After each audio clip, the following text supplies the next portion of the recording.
नमस्कार, मैं रवीश कुमार।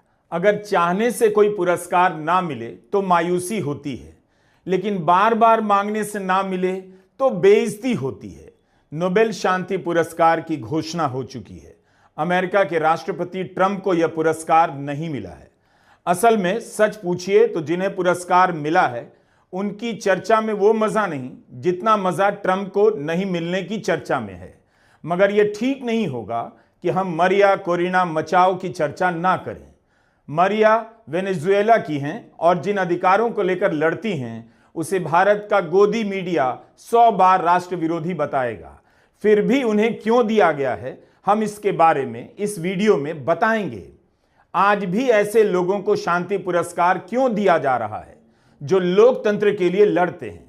आखिर लोकतंत्र को खत्म करने वाले नेताओं ने कम मेहनत तो नहीं की। उनकी मेहनत का भी सम्मान नोबेल कमेटी को किसी न किसी रूप में करना चाहिए। मरिया ने अपने लिए नोबेल पुरस्कार की मांग तक नहीं की। ना ही न्यूयॉर्क टाइम्स और वॉशिंगटन पोस्ट ने उनके लिए संपादकीय लिखा। नोबेल पुरस्कार समिति ने लिखा है कि इस गहराते अंधेरे में मरिया ने लोकतंत्र की मशाल को जलाए रखा। मरिया ने लिखा है कि आजादी हर दिन जीती जाती है। यह पुरस्कार मरिया कोरिना को नहीं दिया गया है, बल्कि उनके जरिए तानाशाही का ख्वाब देखने वालों को उनकी जगह बताने के लिए दिया गया है, इतिहास में भी और वर्तमान में भी। The Nobel Peace Prize for 2025 goes to a brave and committed champion of peace, to a woman who keeps the flame of democracy burning amidst a growing darkness. The Norwegian Nobel Committee has decided to award the Nobel Peace Prize for 2025 to Maria Corina Machado.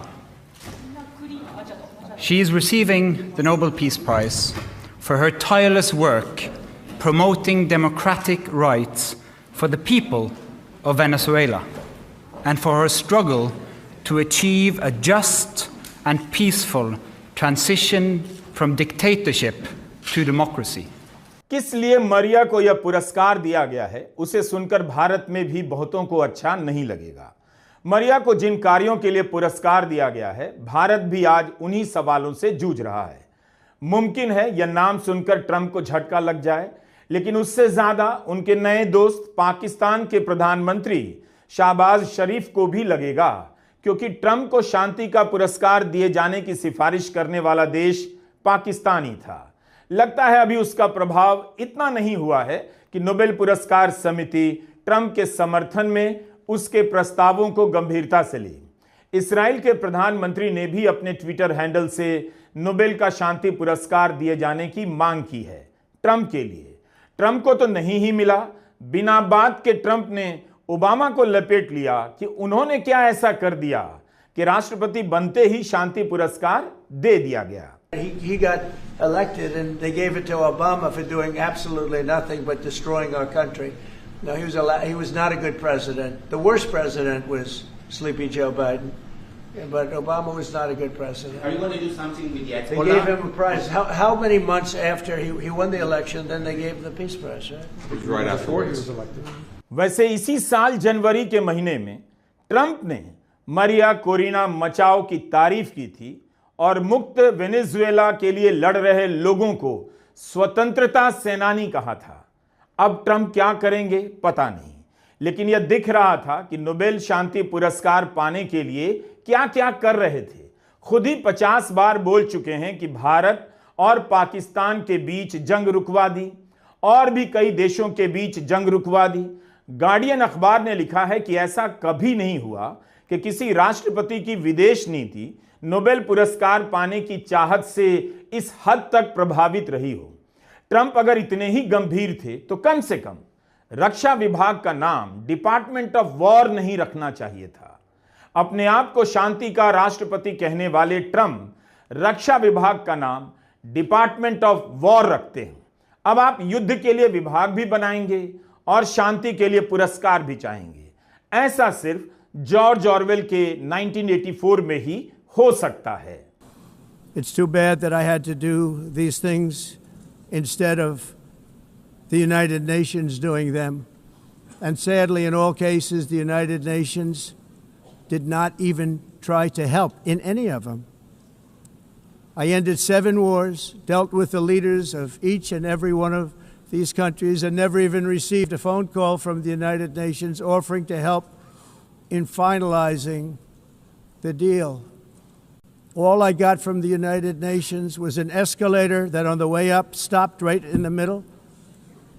If the First Lady wasn't in great shape, she would have fallen, but she's in great shape. We're both in good shape. We both stood. And then a teleprompter that didn't work.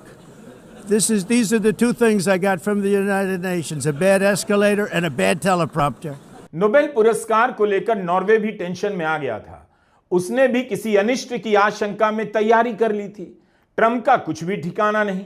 पुरस्कार नहीं मिलने पर वे क्या क्या कर सकते हैं कोई नहीं जानता।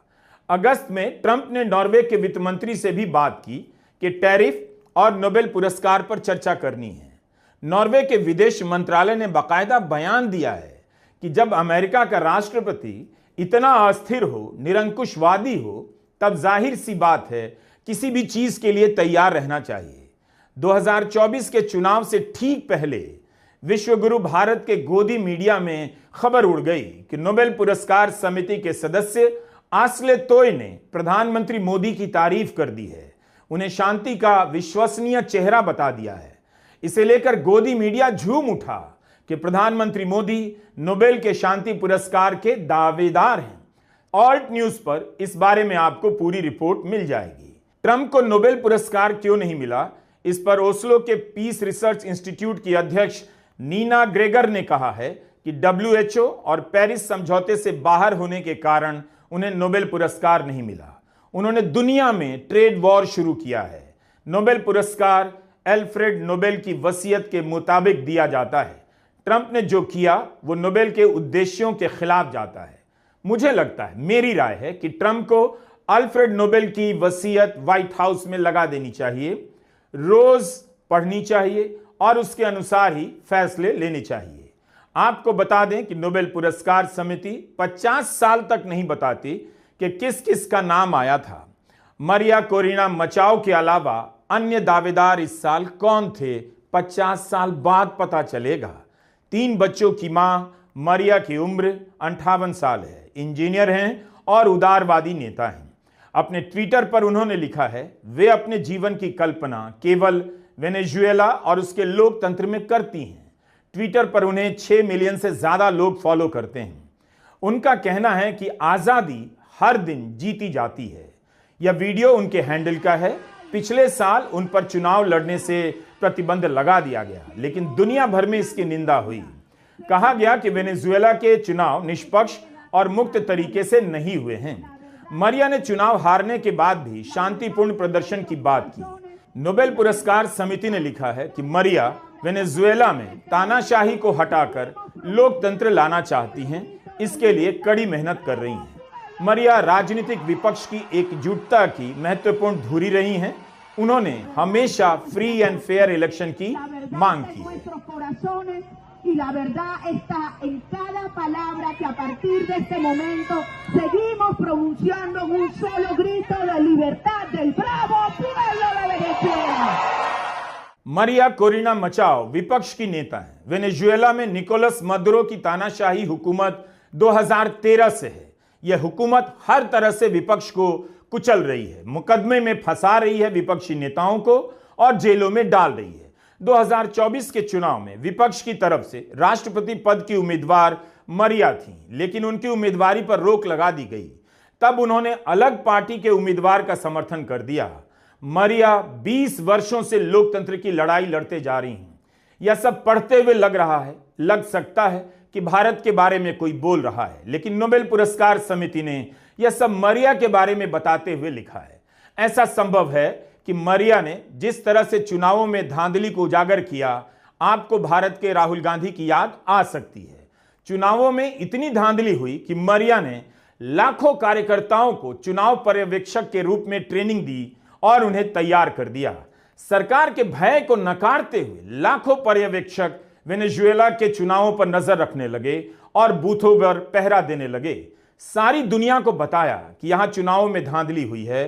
चुनावों के सबूत मिटा दिए जाते उसके पहले ही चुनावी पर्यवेक्षकों ने बैलेट पेपर को सबूतों के तौर पर जमा कर लिया। इसी आधार पर मामला दुनिया भर में पहुंचा और लोग जान पाए कि वेनेजुएला में वोट चोरी हुई है। मरिया एक संगठन चलाती हैं जिसका नाम है सुमाते, जो लोकतांत्रिक मूल्यों के लिए काम करता है। वेनेजुएला बहुत गरीब देश है, चंद लोग ही यहां अमीर हैं। तानाशाही और गरीबी से तंग आकर 80 लाख लोग वेनेजुएला छोड़कर जा चुके हैं।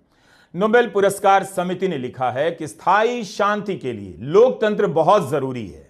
आज दुनिया में तानाशाही शासकों का दौर चल रहा है जो नियमों को कुचल रहे हैं और हिंसा का सहारा ले रहे हैं। हम देख रहे हैं कि दुनिया भर में ऐसा होता जा रहा है। जो सत्ता में है वे नियमों के आधार पर शासन का पालन नहीं कर रहे।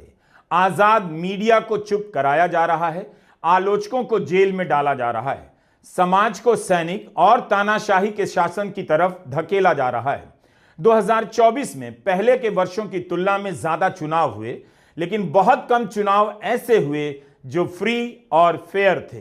वेनेजुएला के बारे में कहा जा रहा है यह सब सुनने में कई बातें भारत के बारे में लग रही हैं। इसमें दोष नोबेल पुरस्कार समिति का नहीं है। समिति ने कहा है कि अपने लंबे इतिहास में उसी को सम्मानित किया गया है जिसने इस तरह के दमन का विरोध किया। मरिया मचाओ उनमें से एक है। जब सत्ता तानाशाही के कब्जे में आ जाए तब जरूरी होता है कि ऐसे साहसिक लोगों को सम्मानित किया जाए जो उठ खड़े होते हैं और विरोध करते हैं। लोकतंत्र उन्हीं लोगों पर निर्भर करता है जो चुप रहने से इनकार कर देते हैं। मरिया की जान को खतरा है, इसलिए वे पिछले साल अगस्त से भूमिगत हैं। आज सारी दुनिया उनके बारे में जान रही है और बात कर रही है। नमस्कार, मैं रवीश कुमार।